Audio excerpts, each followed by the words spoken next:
Dito sa Quezon Memorial Circle matatagpuan ang isang natatanging museo. Paano ba naman? Ang tampok dito, mga ride lang naman ng ating mga naging pangulo. Ang 1934 Cadillac V60 na ito na itinuturing na kauna-unahang presidential car na ginamit ni Manuel L. Quezon noong 1935. Pero 2 taon lang itong pinakinabangan dahil noong 1937, ibinigay niya ito kay General Douglas MacArthur. Ang naging kapalit, ang 1937 Chrysler Airflow na ito. Nag-iisa lamang ito sa Pilipinas na Chrysler Airflow. Kaya makikita lang ang isang Chrysler Airflow kapag merong state function ang dating Pangulong Manuel Quezon.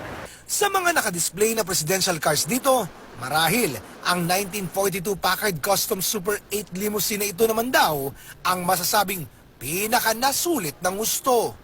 Ito po ay regalo o bigay ng Japanese government kay Jose P. Laurel during the Japanese occupation sa Pilipinas. Nung nabalik na ang kasarinlan ng Pilipinas, napunta ito kay Sergio Osmeña. Tampok rin sa museong ito ang sasakyan ni President Manuel Rojas, Elpidio Quirino at Ramon Magsaysay.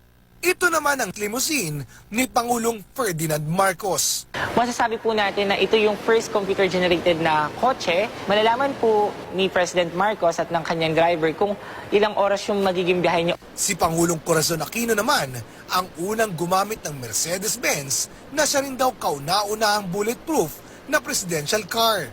Halos kaparehang-kapareha nito ang kay dating Pangulong Fidel V. Ramos. Chideng din ang naging chikot ni Pangulong Joseph Estrada, ang unang presidential car na may proteksyon laban sa explosives.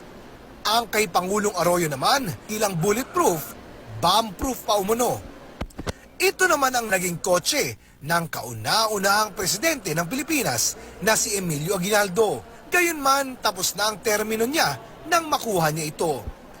Pero marahil, ang pinakabongga raw na sasakyan sa museo, ang 1960 Rolls-Royce Phantom 5 na ito na ginamit hindi ng isang pangulo kundi ni First Lady Imelda Marcos. Kagaya po ni Queen Elizabeth, John Lennon at ilan pang hari at reyna sa Europa. Oscar Oida, nakatutok, 24 oras.